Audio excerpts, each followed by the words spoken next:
انا فاطمہ بضعت منی، صلوات پڑھیں محمد۔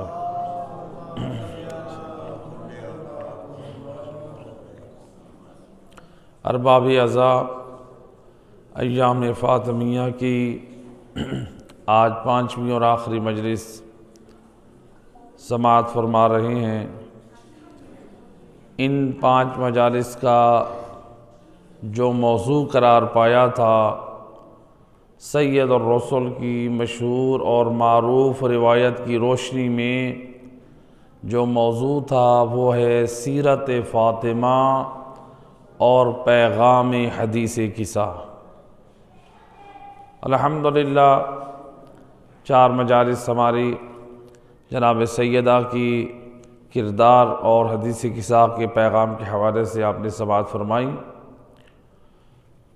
وہ بی بی جو اس کردار اور اس شان کی مالک ہیں کہ رسول اللہ جو فرما رہے ہیں ان فاطمہ بضعت منی، فاطمہ میرا ٹکڑا ہے، فاطمہ میرا حصہ ہے، یعنی رسول اللہ زبان وحی سے یہ سمجھانا چاہ رہے ہیں کہ فاطمہ زہرا مجھ رسول کے اخلاق کی وارث ہے، فاطمہ زہرا میرے کردار کی وارث ہے۔ میں امت کے مرد و زن کے لیے جیسے میرا کردار نمونہ عمل ہے، فاطمہ زہرا کا کردار مجھ سے جدا نہیں ہے۔ جیسے میں معصوم ہوں، زہرا بھی معصومہ ہے۔ میں طیب و طاہر ہوں تو فاطمہ زہرا بھی طیبہ اور طاہرہ ہیں۔ تو میں اگر نبوت کے رتبے پہ فائز ہوں تو فاطمہ زہرا نبوت سے نکلی ہیں اور امامت سے جڑی ہیں اور ائمہ کی ماں بنی ہے۔ اسی لیے میں کہا کرتا ہوں جو عظمت اور شان مولا علی علیہ السلام کو جناب فاطمہ زہرا سے حاصل ہوئی، وہ شان رسول اللہ کو بھی کسی بی بی سے حاصل نہ ہوئی۔ یعنی سید الرسل کی ازواج کو اگر دیکھیں تو صرف بی بی خدیجہ طاہرہ نظر آتی ہیں، جس سے آپ کی بیٹی فاطمہ زہرا اس دنیا میں آئی ہیں۔ لیکن امیر المومنین، کائنات میں کوئی عظیم ہستی ایسی نہیں ہے کہ جس کو ایک ایسی زوجہ دی گئی ہو جو باعظمت و با کمال و با شرافت ہو۔ جتنی عظمتیں اور شرافتیں جمع ہوتی ہیں جناب فاطمہ زہرا کے ارد گرد، اس لیے کہ جناب فاطمہ زہرا نبی کی بیٹی ہیں تو علی امام کی زوجہ ہے، لیکن اس بی بی کے بطن مبارک سے اللہ نے 11 اماموں کو وجود بخشا۔ یہ عظمت اور یہ شان یہ فقط بی بی فاطمہ الزہرا کو حاصل ہے۔ ایک صلوات پڑھے محمد وآل محمد صلی اللہ علیہ وسلم۔ کل بعض اہل ایمان کے چند سوالات تھے، ابھی بھی سوالات کیے گئے ہیں کہ ان سوالوں کے جوابات دیے جائیں۔ پہلا سوال یہ کیا گیا کہ آج دنیا یہ اعتراض کرتی ہے کہ کیا آپ حضرت علی علیہ السلام کو شجاع اور بہادر مانتے ہیں؟ جب ہم نے کہا جی ہم مانتے ہیں، کہا جب حضرت علی علیہ السلام شجاع ہیں، بہادر ہیں، باب خیبر کو اکھاڑنے والے ہیں، میدانوں میں جنگجوؤں کو گرانے والے ہیں، جو اتنا شجاع اور بہادر امام ہو، اگر اس کے دروازے پہ مسلمان جمع ہو جائیں تو اس وقت علی ابن ابی طالب کی شجاعت اور دلیری کہاں گئی تھی؟ یہ اعتراض کرنے والے اپنے مقام پہ اعتراض کرتے ہیں۔ اس کا کیا جواب ہے؟ وہ اپنے مقام پہ تو یہ خوش ہوتے ہیں یہ اعتراض کر کے، آپ کو اعتراض کا حق حاصل ہے، لیکن ہمارے پاس جو جوابات میں سے اختصار کے ساتھ پہلا جواب یہ ہے کہ جب جناب سیدہ کے دروازے پہ ہجوم ہوا، روایت اور تاریخ میں جو ہمارے ہاں موجود ہے کہ امیر المومنین نے ایک شخص کو اٹھا کے زمین پہ پٹکا کہ جس سے اس کے منہ اور ناک سے خون نکلا، لیکن امیر المومنین نے اس وقت یہ کہہ کے چھوڑا کہ مجھے رسول اللہ کی وصیت یاد آ گئی، میں اور تیرے ساتھ زیادہ نہیں کر سکتا۔ تو لہذا سید الرسل کی وصیت تھی، لیکن رسول اللہ کی وصیت تھی اپنے مقام پر۔ ایک جواب یہ، دوسرا جواب یہ، اگر کوئی اس جواب سے قانع نہیں ہوتا، مطمئن نہیں ہوتا، تو پھر ان لوگوں کے لیے، دنیا والوں سے ہم یہ سوال کرتے ہیں کہ آپ جو کہتے ہیں کہ حضرت علی علیہ السلام کی غیرت کہاں گئی تھی، یہ نیٹ کے اوپر یہ سوالات کر رہے ہیں، یہ شیعہ حضرات پر یہ سوالات کر رہے ہیں۔ جب وہ ہمارے مذہب پہ سوال کریں گے تو پھر یہ ہمیں قانوناً بھی حق حاصل ہے اور ہمارے مذہب کا بھی ہمیں حق حاصل ہے کہ ہم اپنے مذہب کا دفاع کریں، لیکن ہم کسی کے مقدسات کی توہین نہیں کرتے ہیں۔ ہم اپنے مقدسات کا دفاع کرنا بھی بہتر جانتے ہیں۔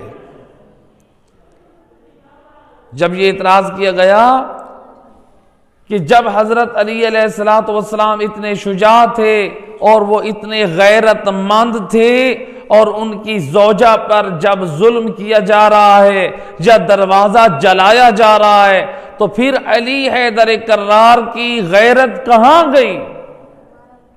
یہ اعتراض کرنے والا جو اعتراض کرتا ہے، آپ نے اچھا اعتراض کیا ہے۔ اب ہم آپ سے سوال کرتے ہیں کہ آپ نے کہا کہ حضرت علی علیہ السلام کی غیرت کہاں گئی تھی کہ دروازہ زہرا پہ جب مسلمان آئے اور دروازہ زہرا کو جلایا گیا، جو مظالم ڈھائے گئے۔ اب ہمارا سوال یہ ہے، تاریخ میں یہ واقعہ بھی موجود ہے، جب مسلمانوں کے تیسرے خلیفہ کے گھر کو بلوائیوں نے گہراؤ میں لیا، اور پھر بلوائیوں نے تیسرے خلیفہ حضرت عثمان کے گھر میں حملہ کیا۔ تاریخ کی ورگردانی کریں کہ ملتا ہے کہ خلیفۃ المسلمین، مسلمانوں کے تیسرے خلیفہ کے سر پہ وار بعد میں ہوا، ان کی بیوی کے ہاتھ کی انگلیاں پہلے کٹی۔ جب وہ حملہ آور حملہ کر رہے تھے تو ان کی بیوی کی انگلیاں ہاتھ کی کٹی، ان کی بیوی موجود تھی، ان کے گھر پہ حملہ ہوا، تو پھر آپ حضرت عثمان کے بارے میں کیا کہیں گے؟ وہ بھی تو رسول اللہ کے صحابی ہیں، ان کے گھر پہ بھی حملہ ہوا۔ آپ جو جواب وہاں دیں گے کہ کیا حضرت، جہاں پر ہم نہیں کہہ سکتے کہ پھر وہ بھی تو غیرت مند تھے، اصحاب رسول کیا یہ پسند کرتے ہیں کہ ہماری زوجہ پر کوئی حملہ کرے؟ تو جب ان کے گھر پہ حملہ ہو رہا ہے تو اس وقت وہ کہاں تھے؟ انہوں نے اپنی بیوی کا دفاع کیوں نہیں کیا؟ انہوں نے ان بلوائیوں کو کیوں نہ روکا؟ اگر آپ یہ جواب دے دیں کہ حضرت عثمان نے کیوں اپنی زوجہ کا دفاع نہ کیا اور اپنے گھر میں حملہ آور لوگوں کو ان کے حملے سے کیوں نہ روک سکے، جو آپ جواب وہاں دیں گے ہمارا وہی جواب حضرت فاطمہ الزہرا کے گھر پہ حملے کے وقت کا ہے۔ جب سامنے والے کے پاس زور ہو، طاقت ہو، تو لہٰذا حضرت امیر المومنین علی ابن ابی طالب علیہ السلام، اللہم صلی علی محمد، آپ نے یہ فرمایا کہ میں سید الرسل کی وصیت کو سامنے رکھ کے صبر سے کام لے رہا ہوں۔ دوسرا سوال یہ کیا گیا کہ یہ کہا جاتا ہے کہ جب فدق، عام لوگ فتق بولتے ہیں، لفظ صحیح جو ہے وہ فدق ہے، کہا جو باغ فدق جناب فاطمہ زہرا کا حق تھا، تو جب حق تھا مولا علی علیہ السلام جب آپ نے حکومت سنبھالی تو آپ نے وہ کیوں نہ واپس رکھ لیا، آپ نے کیوں دے دیا؟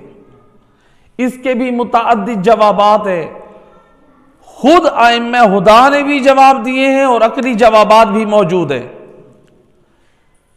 کہ جناب امیر المومنین نے وہ فدق کیوں نہ لیا۔ اگر امیر المومنین وہ باغ فدق اپنی ملکیت میں رکھ لیتے تو رہتی دنیا تک دنیا والے علی ابن ابی طالب پہ یہ الزام ٹھہراتی کہ دیکھو علی نے حکومت سنبھالی فقط اس لیے ہے کہ باغ فدق کو حاصل کرنے کے لیے۔ دنیا علی مولا کو اس لیے الزام ٹھہراتی رہتی۔ آج دیکھ لیں خارجیوں کو کہ ان کے سامنے کتنے حقائق واضح ہو چکے ہیں۔ صحیح مسلم اور صحیح بخاری میں واضح روایات موجود ہیں کہ رسول اللہ کی وہ روایات علماء محدثین نے نقل کر دی کہ حضرت عمار کو باغی گروہ شہید کرے گا، لیکن دنیا والے حق کے فیصلے میں علی کو پھر بھی تنہا چھوڑ دیتے ہیں۔ جب محدثین نے روایتیں نقل کر دی ہیں باغی گروہ حضرت عمار کو شہید کرے گا، پھر بھی دنیا والے تحقیق نہیں کر رہے، پھر بھی ہدایت کی طرف نہیں جا رہے، پھر بھی وہ علی کے دروازے پہ نہیں آ رہے۔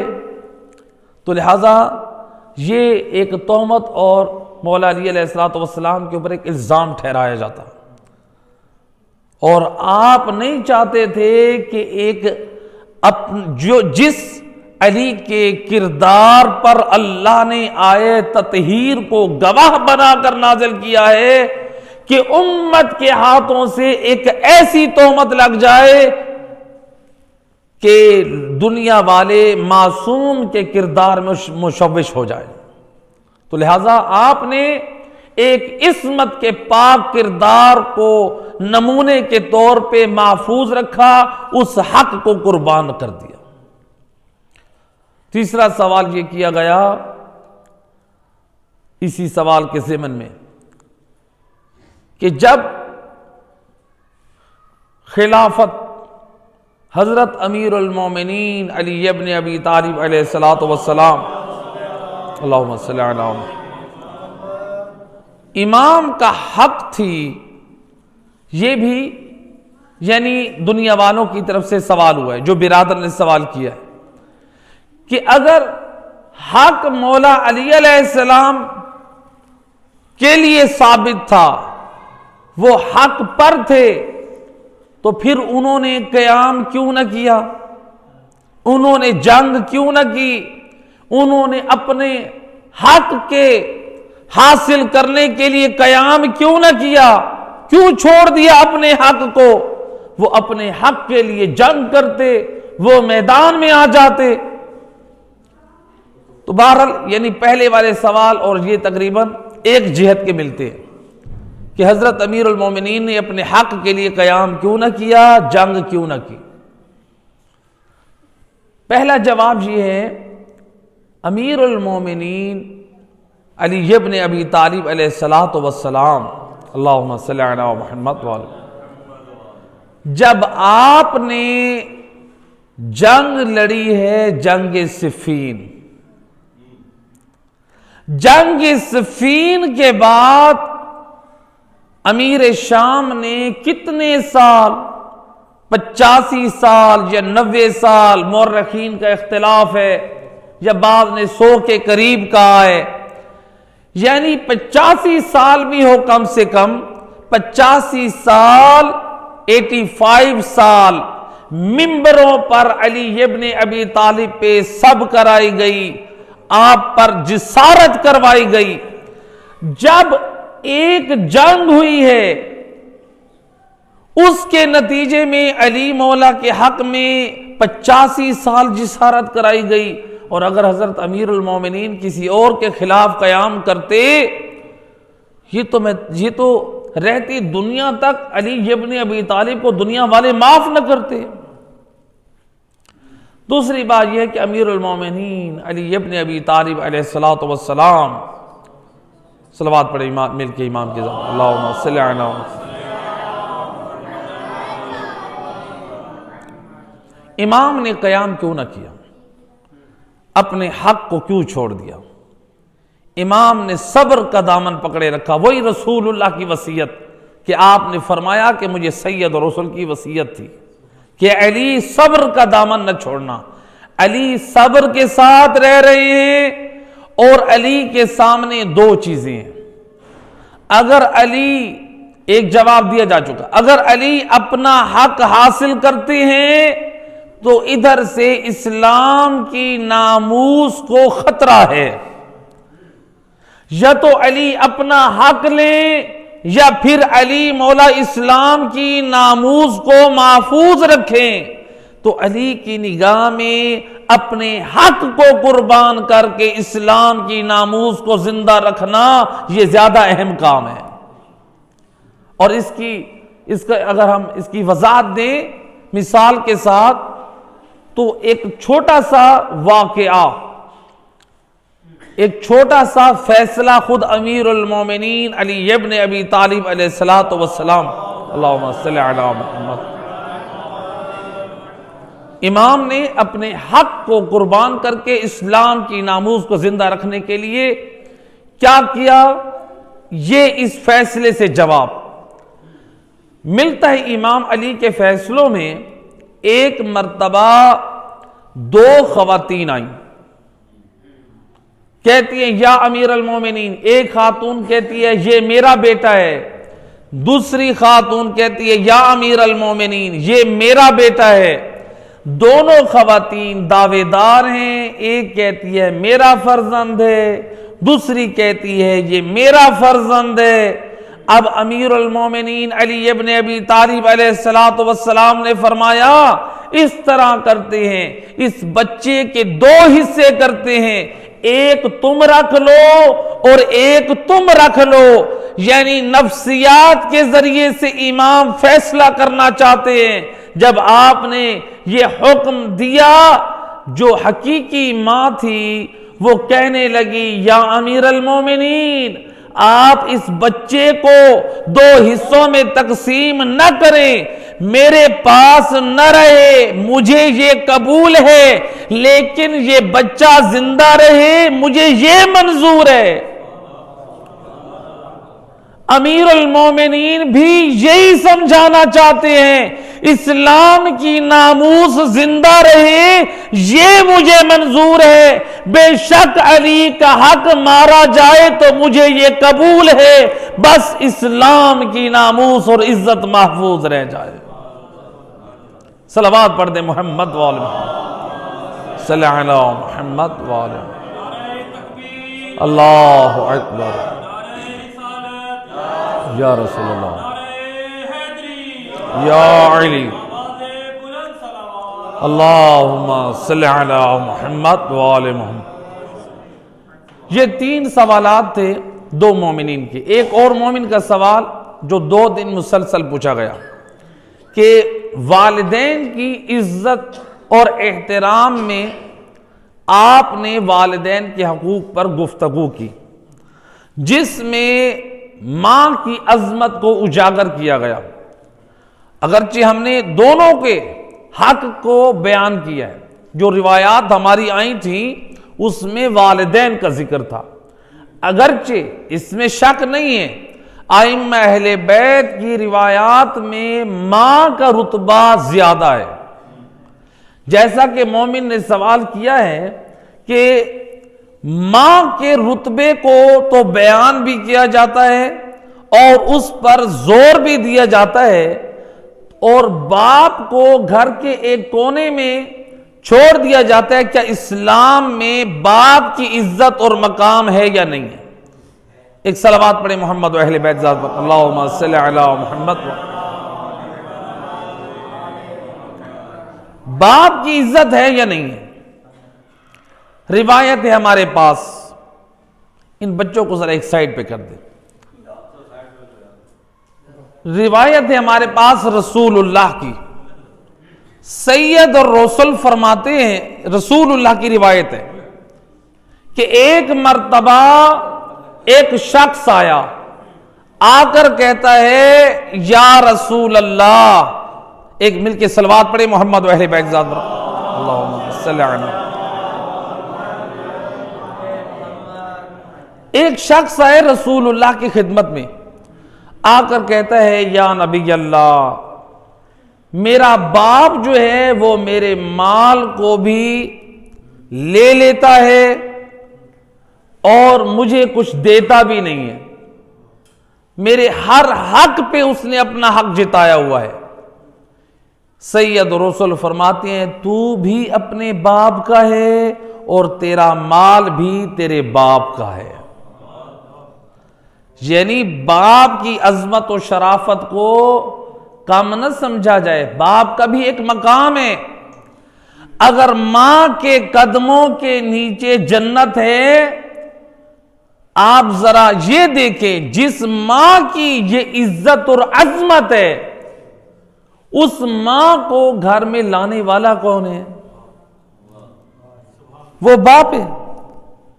یعنی ہم ماں کی، اسلام نے ایک عظمت کو بیان کیا ہے، لیکن اس کا مطلب یہ نہیں ہے کہ باپ کا کوئی احترام اور مقام نہیں ہے، بلکہ باپ وہ ہے، مثلا جیسے باپ وہ ہے کہ جس نے پورے گھر کو اپنے سر پہ اٹھایا ہوا ہے، ماں وہ ہے جو اولاد کو گود میں اٹھاتی ہے، باپ وہ ہے جو بیوی اور بچوں کو اپنے سر اور کاندھوں پہ اٹھاتا ہے۔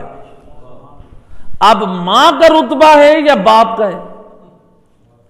ماں کی کوئی اس میں کوئی شک نہیں ہے، روایات میں ہے کہ ماں کا رتبہ بلند ہے، لیکن روایات آل محمد میں والد کی عظمت، والد کی شرافت، والد کا مقام بھی، ماں کی عظمت کو کچھ اعتبار سے بیان کیا گیا ہے کہ وہ کیوں افضل ہے۔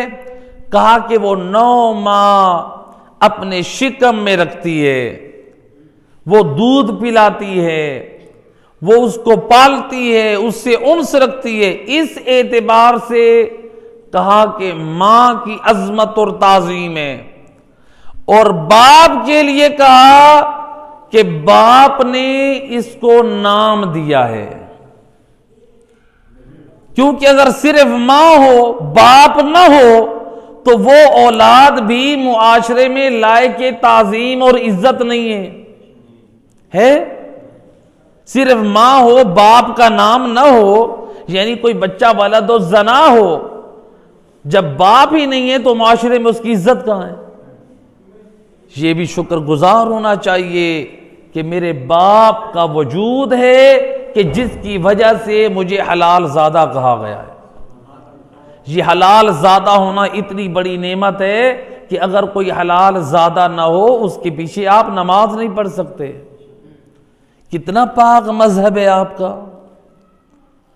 اگر کوئی حلال زادہ نہیں ہے اس کی طرف آپ رجوع کر کے احکام شرعی نہیں لے سکتے۔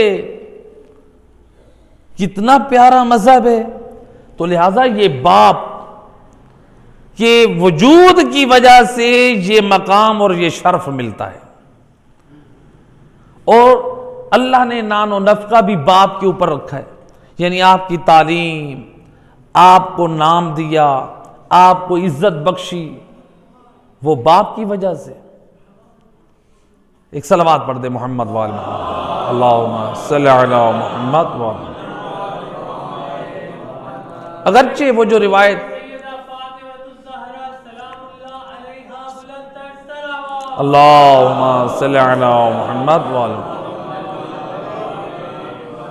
اگرچہ جو روایت میں بیان کر رہا تھا رسول اللہ کی خدمت میں جو شخص آیا، آپ نے فرمایا تو بھی اپنے باپ کا ہے اور تیرا مال بھی تیرے باپ کا ہے۔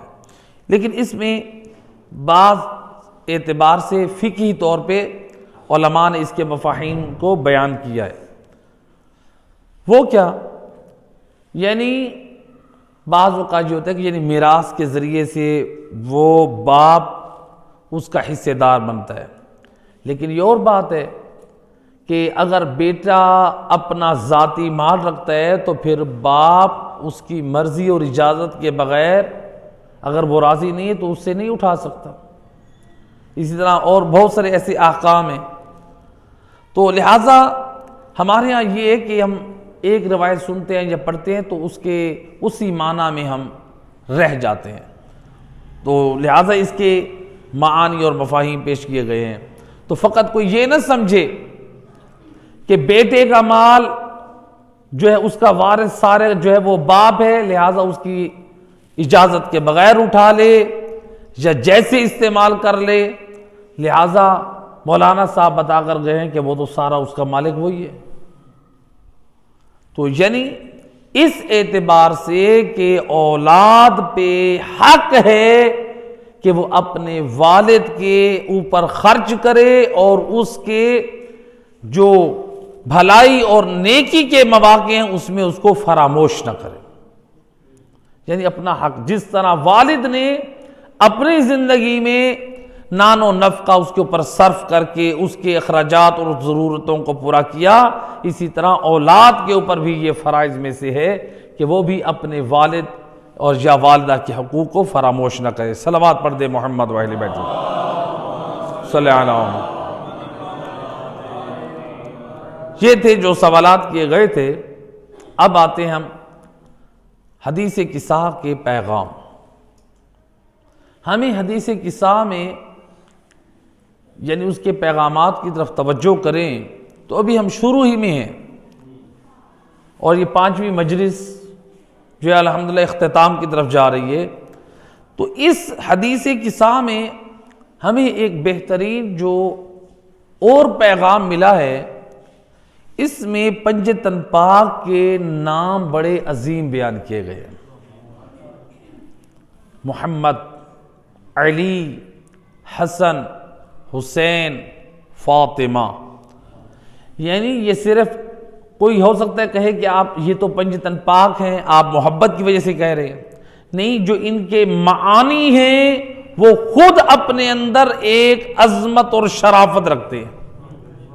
محمد تعریف کیا گیا، علی بلندی جس سے جدا نہیں ہے، جس کو اللہ نے بلندی عطا کی ہے، یعنی کبھی علی کے لیے پستی نہیں ہے۔ حسن بہت خوبصورت، حسین خوبصورت، فاطمہ آب و تاب والی، عظمت و جلال والی خاتون، اور فاطمہ کا ایک معنی امام جعفر صادق علیہ السلام، اللہم صلی علی محمد وآلہ، کہ فرماتے ہیں میری جدہ کا نام فاطمہ ہے، یعنی وہ خود یعنی ان پہ بھی جہنم حرام ہے، اور وہ اپنے شیعوں اور حبداروں کو جہنم کی آگ سے آزادی دلوانے والی ہے۔ اللہم صلی علی۔ یہ ہے۔ اب ذرا دیکھیں جب یہ نام اتنے پیارے ہیں اور حدیث قصہ میں ہمیں پنجتن پاک نے ادب کا بھی انداز سمجھایا کہ اولاد کو ادب کی کس طرح حدیث قصہ میں تعلیم دی گئی، تو جب نام بھی اچھے ہیں، ادب بھی اچھا ہے، اسی لیے امیر المومنین علی ابن ابی طالب علیہ السلام، اللہم صلی علی محمد وآلہ، نہج البلاغہ میں امام کی ایک روایت، امام فرماتے ہیں حق الولد علی الوالد، اے علی والو، علی مولا نہج البلاغہ میں میسیج اور پیغام دے رہے ہیں۔ اس دور میں آج ہر ایک مومن کے پاس سمارٹ موبائل ہے، ہر ایک اپنے موبائل میں میسنجر بھی رکھتا ہے، واٹس ایپ بھی رکھتا ہے، دوسرے میسنجرز بھی رکھتا ہے۔ وہ وقتاً فوقتاً چیک کرتا ہے کہ میرے کس دوست کا میسیج آیا ہے، میرے کس رشتہ دار کا میسیج آیا ہے، میرے کس بزنس مین، کس کلائنٹ کا جو ہے مجھے میسیج آیا ہے، کون ہے جو میرے ساتھ رابطے میں ہے۔ ہم ہر ایک کا میسیج چیک کرتے ہیں۔ اے دوستو، علی حیدر کرار کا واٹس ایپ بھی چیک کریں، نہج البلاغہ کو۔ مولا علی نے بھی میسیج دیے ہیں، کوئی مولا علی کا واٹس ایپ بھی اپنے پاس رکھیں، انسٹال کریں نہج البلاغہ کو، اپنے موبائل میں چیک کریں علی حیدر کرار کا۔ ہر روز ایک میسیج تو پڑھیں، علی چاہتے کیا ہیں ہم سے؟ اللہ کا میسیج، قرآن، اللہ کا جو واٹس ایپ ہے ہمارے لیے، ہم اس کو انسٹال کریں، قرآن میں دیکھیں اللہ کی ذات ہم سے چاہتی کیا ہے۔ امام سجاد، امام زین العابدین علیہ الصلوۃ والسلام، اللہم صلی علی، امام کی صحیف سجادیہ، ہم دعاؤں کا مجموعہ دیکھیں تو صحیح، امام چاہتے کیا ہیں؟ یہ اتنی عظیم کتاب ہے علامہ مجلسی، ان کی جب شرف زیارت ہوا امام زمان علیہ الصلوۃ والسلام، اللہم صلی علی محمد، جب امام کی زیارت کا شرف حاصل ہوا، کہتے ہیں فرزند رسول، یا صاحب العصر والزمان، مجھے کوئی ایسا عمل تعلیم فرمائیں جس عمل کی بدولت میں آپ سے ارتباط میں رہوں، رابطے میں رہوں۔ فرمایا وہ دعائیں جو ہمارے جد امام زین العابدین علیہ الصلوۃ والسلام، ان کو اپنی زندگی میں شامل کرو، ان کو پڑھو۔ کہا کہ وہ کون سی کتاب ہے؟ کہا تمہارے کتاب خانے میں فلاں کتاب ہے۔ تو یعنی امام زمان علیہ الصلوۃ والسلام سفارش کر رہے ہیں، اگر ہم سے رابطے میں رہنا چاہتے ہو، اپنی زندگی میں صحیفہ سجادیہ کی دعائیں پڑھا کرو۔ ایک مل کے صلوات پڑھے محمد و اہل بیت۔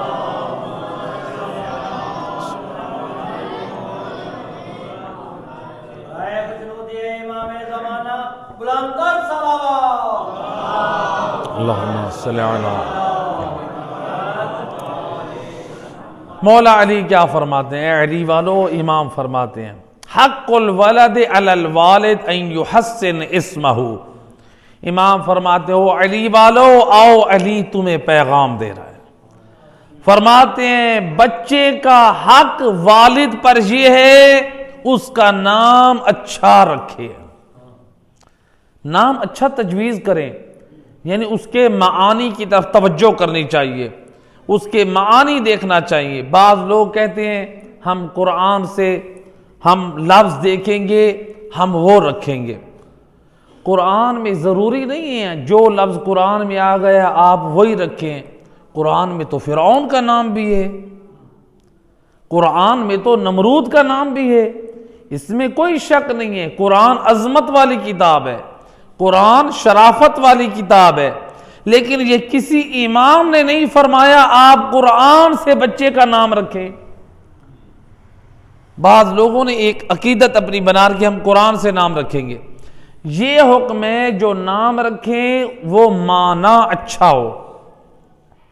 اس لیے جو اہل بیت اطہار کے دروازے سے جو ہمیں حکم ملا ہے، کہا کہ یا تو اللہ کے ناموں میں سے کوئی نام رکھو، یا پھر انبیاء کرام کے ناموں میں سے کوئی نام رکھو، یا پھر ائمہ ہدی علیہم الصلوۃ والسلام کے پاک ناموں میں سے کوئی نام رکھو۔ اور ائمہ ہدی کے ناموں کے بارے میں امام علی نقی علیہ الصلوۃ والسلام، اللہم صلی علی محمد وآل محمد، امام فرماتے ہیں لم يدخل الفقر بیتا فیہ اسم محمد او احمد او علی او الحسن والحسین او عبداللہ او جعفر او طالب او فاطمہ من النساء، امام لسان عصمت سے بول کے فرماتے ہیں او علی کے حبدارو، جس گھر میں بچے کا نام محمد ہو، بچے کا نام احمد ہو، بچے کا نام علی ہو، بچے کا نام حسن ہو، بچے کا نام حسین ہو، بچے کا نام عبداللہ ہو، بچے کا نام جعفر ہو، بچے کا نام طالب ہو اور بچی کا نام فاطمہ ہو، امام فرماتے اس گھر میں کبھی بھی تنگ دستی اور محتاجی داخل نہ ہوگی۔ یہ پاک ناموں کی کتنی برکت ہے، خدا گواہ ہے، جس گھر میں نام پکارے جاتے ہیں علی، حسن، حسین، فاطمہ، محمد، کلیجہ ٹھنڈا پڑ جاتا ہے۔ ان پنجتن پاک کے ناموں میں بھی اتنی چاشنی ہے۔ خوش نصیب ہے وہ گھر جس گھر میں پنجتن پاک کے نام سارا دن بولے جائیں۔ یا علی، آج بعض لوگوں کو بتائیں آپ اپنی بیٹی کا نام فاطمہ رکھیں، اکثر لوگ کیا کہتے ہیں قبلہ کوئی اور نام بتائیں، یہ ہمارے گھر میں بچی کا نام فاطمہ ہے۔ ہم نے آپ کو یہ تھوڑی بتایا ہے آپ اس بچی کے نام پہ فاطمہ رکھیں، ہم تو آپ کو یہ بتا رہے ہیں رسول زادی کی نام پہ اپنی بچی کا نام رکھیں۔ جب آپ بیوی کے نام کی نسبت پہ نام رکھیں گے تو پھر گھر میں برکتیں آئیں گی، پھر گھر میں رحمتیں آئیں گی، پھر اس بچی کا نصیب بھی نیک اور پاک ہوگا۔ تو لہٰذا ہم یہ رکھیں نام فاطمہ، بی بی کا نام زہرا ہے، بی بی کا نام بطول ہے، لیکن نام فاطمہ کی خاص تاکید ہے۔ آپ نام فاطمہ کے ساتھ کچھ اور نسبت دے دیں، تو لہٰذا نام فاطمہ کو زیادہ سے زیادہ اس کا اہتمام کرنا چاہیے۔ یا پھر ائمہ ہدی علیہ السلام کے جو پاک اسماء مقدسہ ہے، اتنے پاک نام ہیں جو امام احمد بن حنبل کہتے ہیں اگر کوئی حدیث ذہب کو، یعنی جو روایت امام علی رضا علیہ السلام نے اپنی زبان مبارک سے روایت کو پیش کیا تھا اور اپنے آباء و اجداد سے پیش کیا تھا، امام احمد بن حنبل کہتے ہیں اگر کوئی ائمہ اہل بیت میں سے امام رضا سے لے کر رسول اللہ تک اس پاک سلسلے کے ناموں کو کسی مجنون پہ دم کرے، اللہ ان پاک ناموں کے وسیلے سے اس کا جنون ختم کر دے گا۔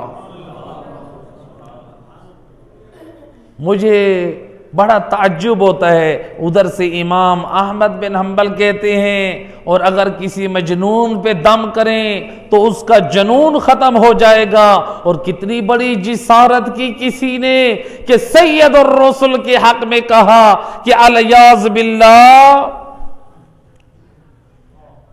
یہ حزیان کہہ رہے ہیں، میری تو زبان کو جرت نہیں ہو رہی ہے میں ایسا لفظ ادا کروں جو رسول کی شان میں گستاخی لازم ہے۔ صلوات پڑھیں محمد و آل محمد کی ذات پہ۔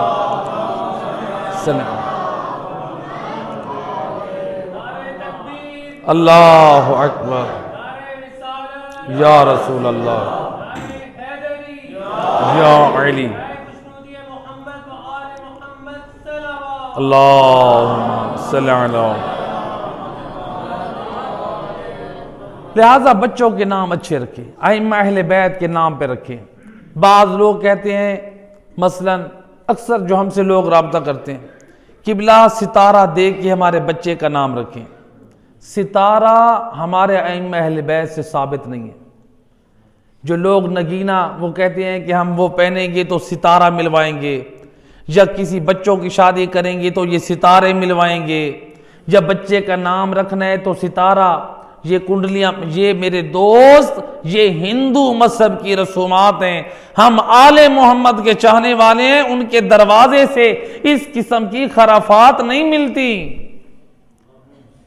بلکہ معصومین نے یہ فرمایا جو ستارہ شناس ہوتے ہیں، نجومی ہوتے ہیں، امام جعفر صادق علیہ الصلوۃ والسلام، اللہم صلی علی محمد وآل محمد، امام کی بھی روایت ہے اور سید الرسل سے بھی روایت ہے، فرماتے ہیں جو نجومی کے پاس چل کے جاتا ہے غیب کی خبروں سے مطلع ہونے کے لیے، فرماتے ہیں وہ شخص کافر ہے۔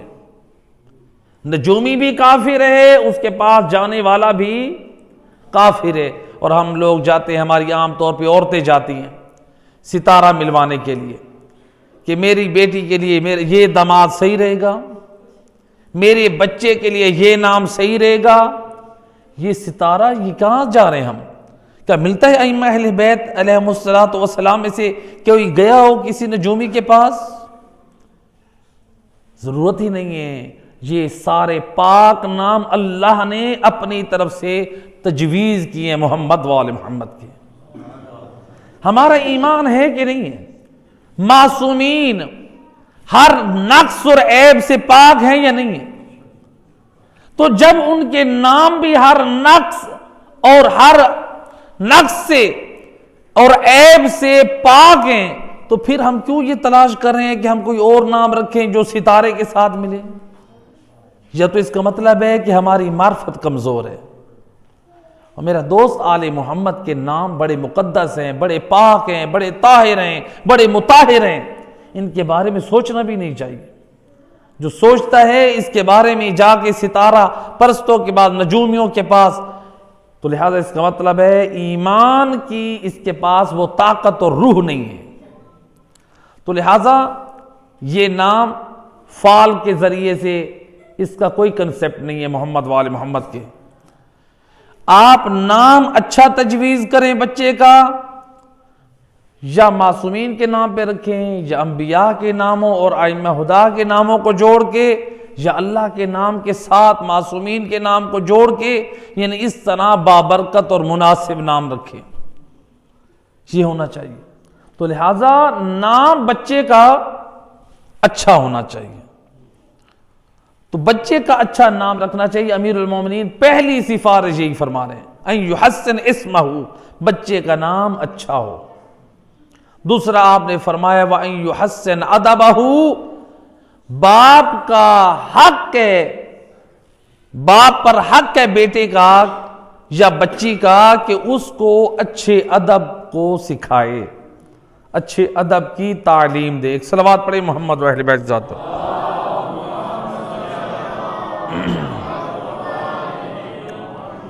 اچھے ادب کی تعلیم دیں، بچے کو با ادب بنائیں، بچے کو با اخلاق بنائیں، ان کو سلیقہ اور طریقہ سمجھائیں کہ مہمان گھر میں آئے تو کیسے پیش آنا ہے، پانی پینے کے آداب کیا ہیں، کھانا کھانے کے آداب کیا ہیں، مسجد میں جائیں تو کس طرح سے بیٹھنا ہے، محلے میں چلنا ہے، گلیوں میں سو کس انداز سے چلنا ہے۔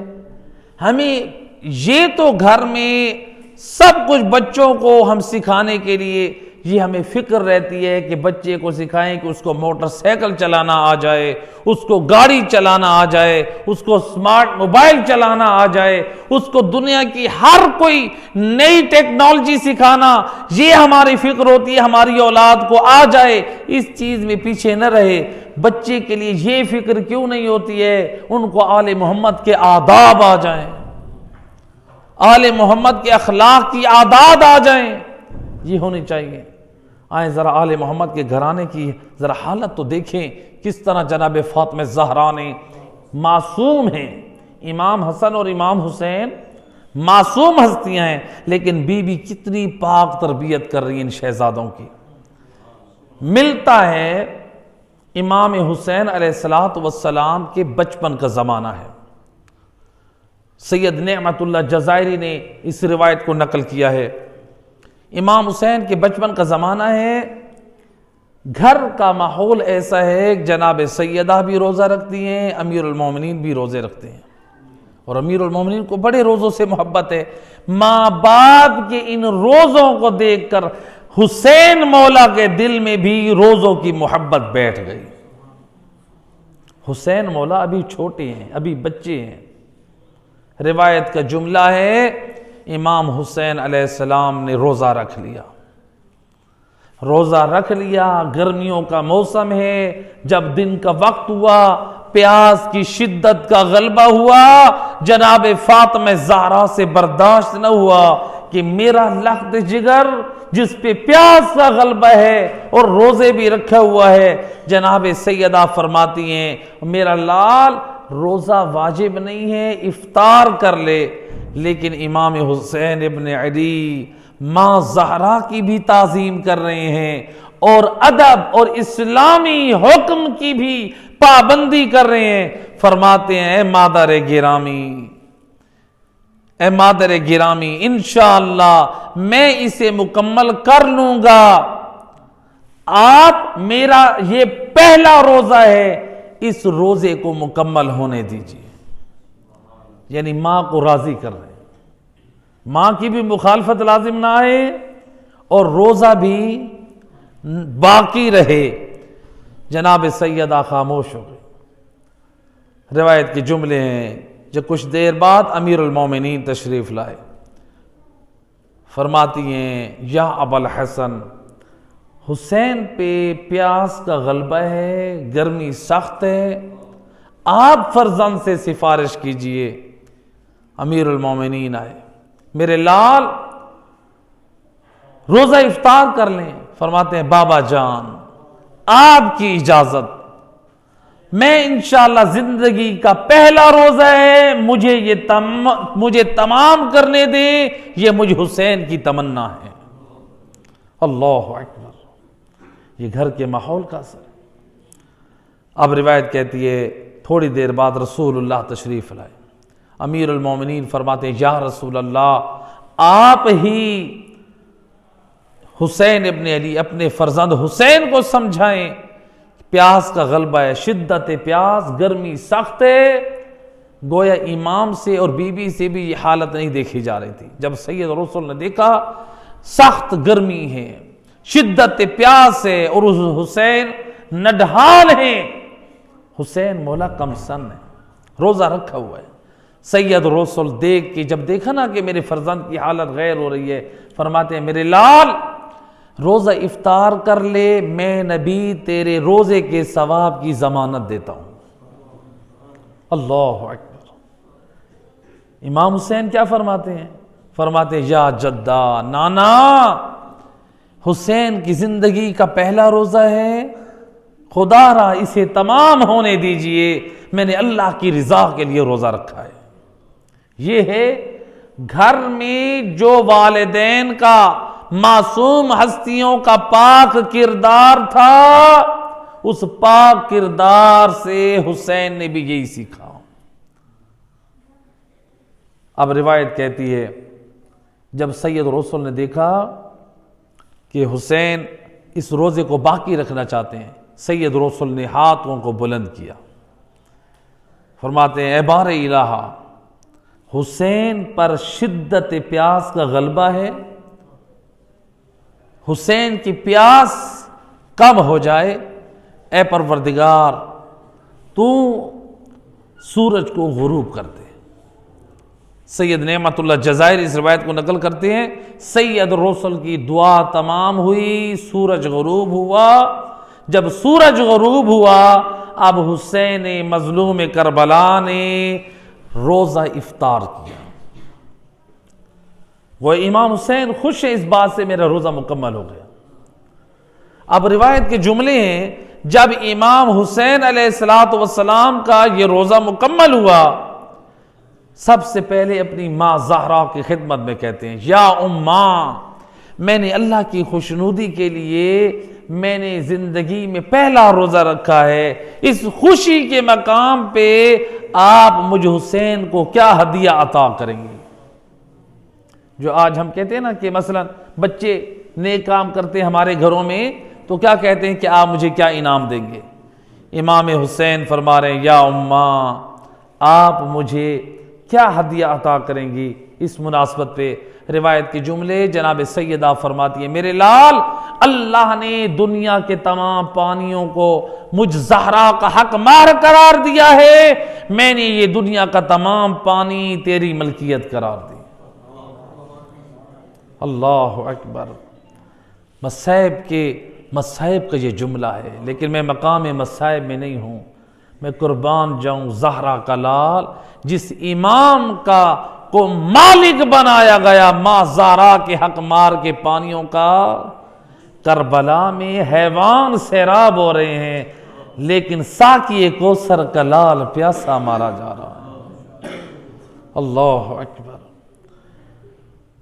امام حسین کو تمام پانیوں کا مالک قرار دیا، کہ یا اے بابا جان، آپ مجھے اس مناسبت پہ کیا ہدیہ دیں گے؟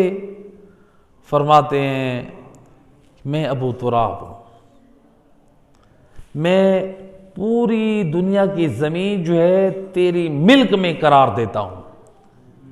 اس لیے روایات میں ملتا ہے کہ خود زمین کو بھی اللہ نے بی بی زہرا کا حق مہر قرار دیا ہے، اور اللہ کے رسول فرماتے ہیں یا علی من مشا علیہ مبغضا لکا مشا علیہ حرام۔ اے علی، جو دل میں بغض علی رکھ کے زمین پہ چلے اس کا زمین پہ چلنا حرام ہے۔ اس لیے کہ یہ زمین حق مہر ہے فاطمہ زہرا کا، فاطمہ زہرا کا حق مارو اور دل میں رکھے علی کا بغض، اس کے لیے زمین پہ چلنا حرام ہے۔ اللہ اکبر۔ تو لہٰذا کہا کہ اے حسین، یہ میں دنیا کی تمام زمین، یہ مٹی، یہ تیری ملکیت قرار دیتا ہوں۔ اللہ اکبر۔ جس امام کی زمین ملکیت ہو، مسلمانوں نے اتنا ظلم کیا کہ کربلا میں 3 دن زہرا کے لال کا لاشا بے غور و کفن پڑا رہا۔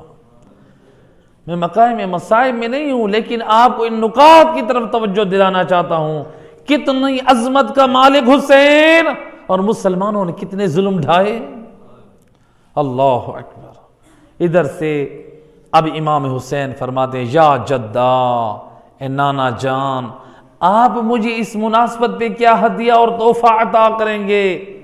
سید رسول فرماتے ہیں اے حسین، اللہ نے مجھے وارث جنت قرار دیا ہے، میں تجھے سردار جنت بناتا ہوں۔ اللہ اکبر۔ لہذا جنت میں جوانوں کا سردار اے حسن تو ہوگا، اور تیرا بھائی حسین ہوگا۔ ان الحسن والحسین سیدہ شباب اہل الجنہ۔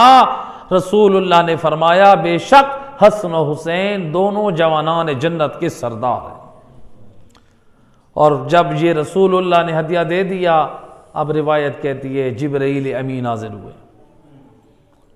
آ کر کہتے ہیں یا رسول اللہ، حسین نے جو اللہ کی خوشنودی کے لیے پہلا روزہ رکھا ہے، یا رسول اللہ میں بھی آج کچھ ہدیہ حسین آقا کی خدمت میں پیش کرنا چاہتا ہوں۔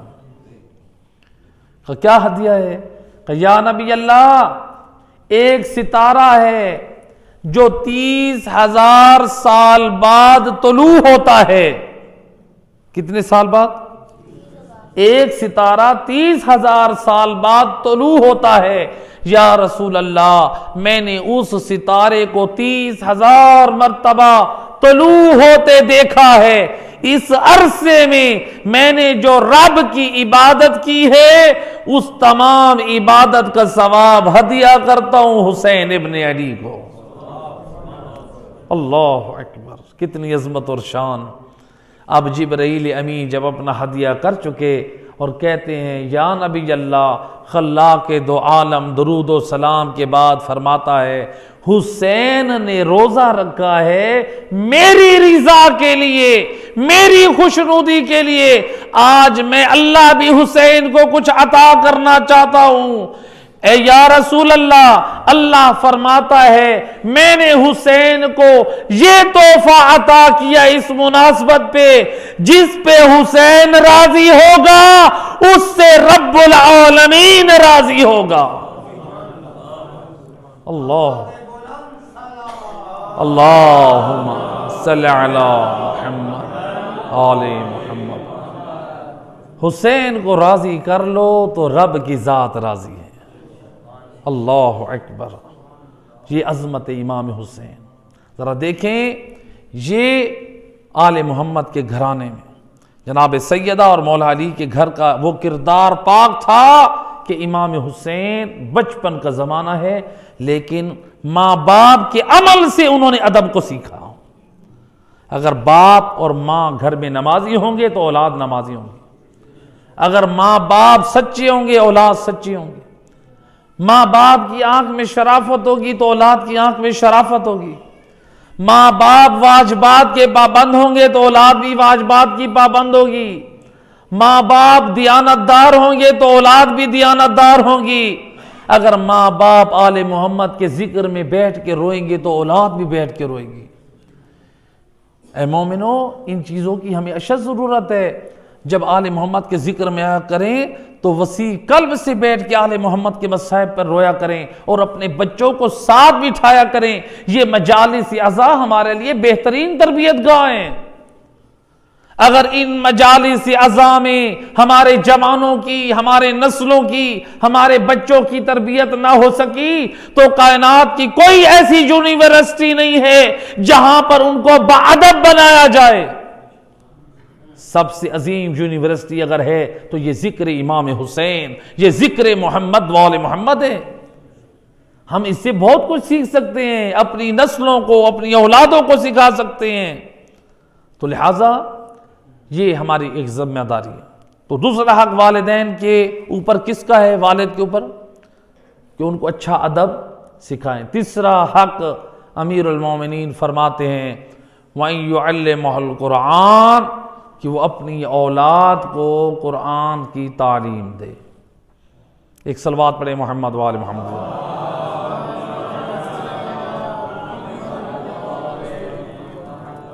بار دیگر بآواز بلند صلوات.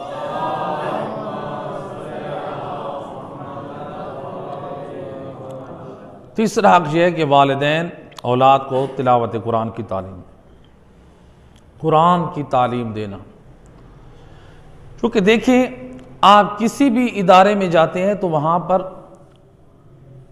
اس کمپنی کے ایک اپنے اصول اور قوانین ہوتے ہیں.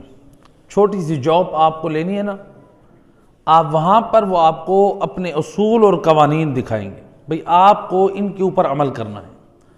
ایک چھوٹے سے ادارے میں آپ جاب کے لیے جاتے ہیں چند گھنٹوں کے لیے، تو آپ کو ان کے بنائے ہوئے اصولوں پہ چلنا ہے. اگر آپ نے ان اصولوں کے مطابق وہاں پر نہ رہے یا تو آپ وہاں سے نکال دیے جائیں گے اور ان نعمتوں سے بھی محروم کر دیے جائیں گے. اللہ نے اس ہماری کائنات میں جو ہمیں زندگی بخشی ہے، اس میں بھی اللہ نے ہمارے زندگی کے بہترین اصول پیش کیے ہیں، اور ان اصول اللہ نے جو اصول پیش کیے ہیں ان اصولوں کی کتاب کا نام ہے قرآن، اور اس کتاب کے سمجھانے والوں کے ہستیوں کا نام وارثان قرآن. تو لہٰذا جیسے کتاب کو ہم بغیر استاد اور ٹیچر کے صحیح معنوں میں نہیں سمجھ سکتے، اسی طرح قرآن کو سمجھنے کے لیے بھی وارثان قرآن محمد وآل محمد کے دروازے پہ جانا پڑے گا. تو ان کی طرف ہم رجوع کریں، سمجھیں معانی کو، مفاہیم کو جو ان کے علم کے وارث علماء ہیں. ایک روایت قرآن کی عظمت پر، اور میں مصائب کی طرف آ رہا ہوں. قرآن اتنا عظیم ہے کہ امام جعفر صادق علیہ السلام، اللہم صلی علی، امام فرماتے ہیں جو بندہ دیکھ کے تلاوت قرآن کرتا ہے پروردگار اس کو 2 سعادتیں عطا کرتا ہے. پہلی یہ جو دیکھ کے قرآن پڑھتا ہے، امام فرماتے ہیں اللہ اس کی نظر کو قوی، تندرست، تیز اور بہتر کر دیتا ہے. یعنی جو چاہتا ہے اس کی نظر اچھی ہو جائے وہ دیکھ کے کثرت سے تلاوت قرآن کیا کرے. دوسرا، امام صادق اپنی صادق زبان سے فرماتے ہیں جو دیکھ کے تلاوت قرآن کرے اللہ اس کے والدین کے عذاب میں کمی کر دیتا ہے، چاہے اس کے والدین کافر بھی کیوں نہ ہوں. اللہ اکبر، یہ کتنی عظمت ہے تلاوت قرآن کی. اگر والدین کافر ہیں آپ اپنے لیے پڑھ رہے ہیں، امام فرماتے ہیں آپ کا اپنے لیے پڑھنا بھی اتنا باعث برکت ہے کہ والدین کافر ہیں تو ان کے بھی عذاب میں تخفیف ہوگی، کیونکہ پڑھنے والی اولاد مومن ہے۔ لیکن اگر جس کے والدین مومن ہوں ان کے مزید عذاب میں کمی آ جائے گی، اور اگر پڑھا بھی مرحوم مومنین والدین کے لیے جا رہا ہو عظمت و شرافت اور بھی بڑھ جائے گی، اور اگر یہ قرآن پڑھا بھی ان کی قبر پہ جا رہا ہو، اس لیے کہ قبر پہ پڑھنے کی بڑی تاکید ہے۔ جناب سیدہ نے امیر المومنین کو جو وصیتیں کی تھی ان میں ایک وصیت یہ تھی، یا ابا الحسن اکثر تلاوت القرآن، اے علی میری قبر پہ زیادہ تلاوت قرآن کرنا۔ اللہ اکبر، جناب سیدہ کو اتنی پسند تھی تلاوت قرآن۔ آج ہم دیکھیں ہمارے زندگیوں میں کہاں ہے قرآن؟ جناب فاطمہ زہرا یہ وصیتیں کر رہی ہیں، کبھی وصیت کی اے علی مجھے غسل اور کفن اے علی تم خود دینا، یا علی میرا جنازہ رات کی تاریکی میں اٹھایا جائے۔ اللہ جانے کون سی مجبوری ہے زہرا کو، کتنی امت پہ ناروا گئی ہے بی بی کہ اے علی میرا غسل و کفن تم انجام دینا۔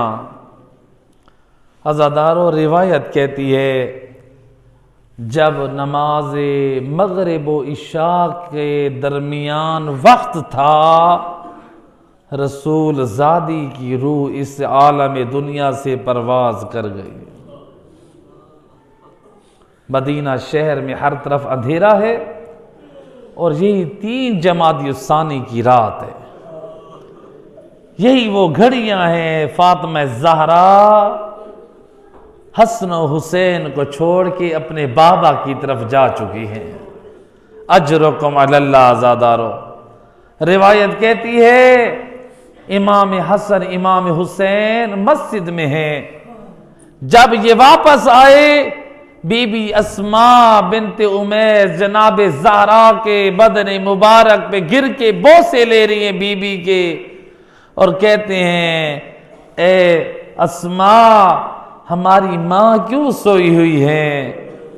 اللہ اکبر، شہزادوں نے دیکھا، کہا شہزادو تمہاری ماں نیند میں نہیں ہے، اور تمہاری ماں نانے کے ساتھ ملحق ہو گئی ہے۔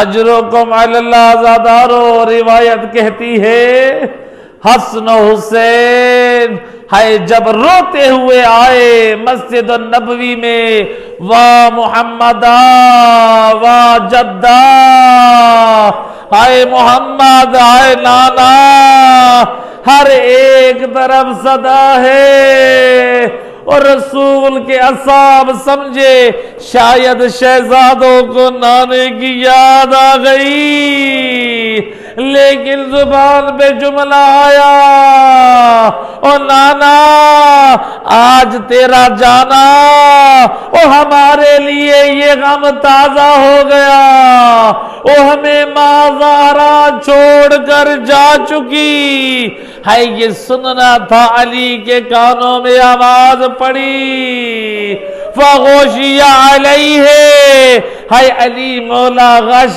کھا کے زمین پر گر پڑے ہیں۔ اجرکم علی اللہ، اجرکم علی اللہ عزادارو، ہے علی سے برداشت نہ ہوا، اور زہرا کی جدائی جب افاقہ ہوا، کہتے روتی آنکھوں سے اے بنت رسول اللہ، اور میں کو کس سے تسلی حاصل کروں گا، اور زہرا میں رسول کی تعزیت کس کو دوں گا، ہے علی کے غم کی وارث اور شریک بی بی، دونوں ایک دوسرے سے اپنا غم بانٹتے تھے۔ اجرکم علی اللہ زادارو، ہے علی مولا گھر میں تشریف لائے۔ روایت کہتی ہے میرے امام نے خود تنہا غسل اور کفن انجام دیا ہے۔ جب غسل و کفن ہو چکا، ایک مرتبہ ہے دنیا کا دستور ہے نا، جب جنازہ تیار ہو عزیزوں کو بلایا جاتا ہے۔ او علی نے بھی یہی کیا، یا زینب و یا ام کلثوم یا حسن و یا حسین ہلموا وتزودوا الی امکم، او میرے شہزادوں، او میری بچیوں، او ماں زہرا کا آخری دیدار کر لو، اور پھر جنت میں ماں زہرا کی زیارت ہوگی۔ اجرکم علی اللہ عزادارو، روایت کہتی ہے او امام حسن مجتبی او ماں زہرا کے سینے کی طرف آئے، آ کر کہتے ہیں یا اماں کلمینی، اماں زہرا مجھ سے بات کرے، قبل ان یفارق روحی من بدنی، اماں مجھ سے بات کریں اور اس سے پہلے او حسن کی روح اس کے بدن سے نکل جائے۔ اجرکم علی اللہ عزادارو، ہائے میرے مولا حسین نے کیا کیا؟ روایت کہتی ہے مولا نے چھوٹے چھوٹے ہاتھوں سے او ماں زہرا کے قدموں کو پکڑا، وَقَبَّلَ رِجْلَيْهَا، او ماں زہرا کے قدموں کا بوسہ دے کے کہتے ہیں یا اماں کلمینی، او مادر گرامی، اور مجھ سے بات کرے اور اس سے پہلے حسین کا دل پھٹ جائے۔ اجرکم علی اللہ، اجرکم علی اللہ عزادارو، علماء محدثین نقل کرتے ہیں اور شہزادوں کا یہ کہنا تھا انت و حنت و مدد یدیہا، وہ ایک چیخ بلند ہوئی اور بندے کفن ٹوٹے اور زہرا کے ہاتھ بلند ہوئے۔ اجرکم علی اللہ، عبادت کی رات ہے اور رسول کو تعزیت دے لے، اور یا رسول اللہ اور زہرا کی تعزیت قبول کیجئے۔ اور یہ امت بد نصیب تھی اور زہرا کے دروازے پہ تعزیت دینے نہ گئے، وہ آگ جلانے گئے۔ اجرکم علی اللہ عزادارو، روایت کہتی ہے یہ ادھر سے زہرا نے ہے بچوں کو سینے سے لگایا، یا ادھر سے جبرائیل نے آواز دی یا علی ارفع عن امہما، اے علی حسن و حسین کو زہرا کے جنازے سے جدا کر لے۔ او عرش پہ آسمانوں میں او ملائکہ نے تسبیح چھوڑ دی۔ اجرکم علی اللہ، اجرکم علی اللہ عزادارو، ہر روایت کہتی ہے علی مولا آئے حسن و حسین کو بڑے پیار سے ہٹایا۔ میں کہوں گا مولا آج اپنا گھر ہے، ماں زہرا کا جنازہ ہے، بڑی محبت سے اٹھا رہے ہیں، وہ کاش کربلا میں ہوتے اور یہی حسین کا پامال لاشا، اور جب یتیم حسین او کبھی بابے کے سینے کا بوسا تو کبھی بابا کی کٹی گردن کا بوسا۔ اجتمعت عد من العراب، اور چاند لعین اشقیاء اور جن کے ہاتھوں میں گرز ہے، اور یہ ظالم اس وقت تک ظلم کرتے رہے، اور کربلا میں یتیموں کو پیار نہ کیا گیا بلکہ یا تماچے مارے گئے، یا تازیانے مارے گئے، یا گرز مارے گئے۔ اجرکم علی اللہ آزادارو، اجرکم علی اللہ۔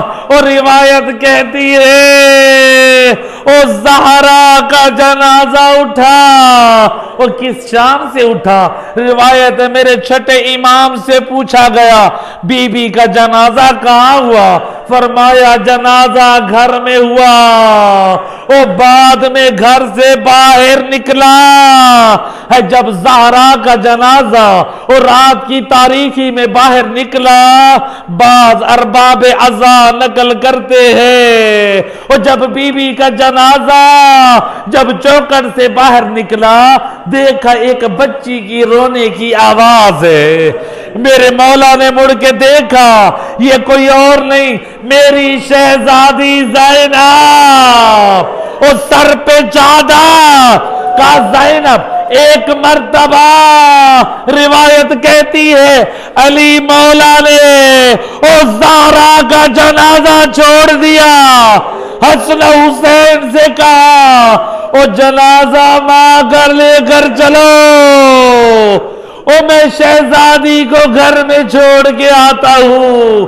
ہے علی کی غیرت برداشت نہیں کرتی، اور رات کی تاریکی اور بیٹی پردے دار ہے علی، اور کوفہ و شام میں اور ذرا دیکھتے اور تیرے پردے دار بیٹیاں اور کبھی شرابیوں کے دربار میں اور کبھی بازاروں میں اور بیویوں کے بال کھلے اور بے پلان اونٹوں پہ سوار ہے۔ اجرکم علی اللہ آزادارو، اجرکم علی اللہ۔ اور بس آخری جملہ ہے تعویذ قبر بند ہوا۔ روایت کہتی ہے یا سلمان، ایک دن حضرت سلمان وہ قبر زہرا پہ تلاوت قرآن کر رہے ہیں، دیکھا حضرت سلمان نے علی مولا آئے جلدی جلدی، سر پہ عمامہ نہیں ہے اور کاندھوں پہ ردا نہیں ہے۔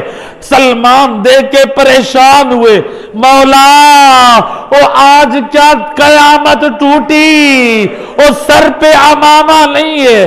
فرماتے ہیں قوم یا سلمان، او سلمان قبر زہرا کو چھوڑ دے، ان زینب و ام کلثوم اراد ان تزور قبر امہما۔ او سلمان او زہرا کی قبر کو چھوڑ دے، او میری شہزادیاں او زینب ام کلثوم او ماں زہرا کی قبر پہ آنا چاہتی ہے۔ میں کہوں گا آقا او ماں زہرا کی قبر پہ او سلمان جیسا صحابی او پردے دار بیویاں ہے برداشت نہیں ہے۔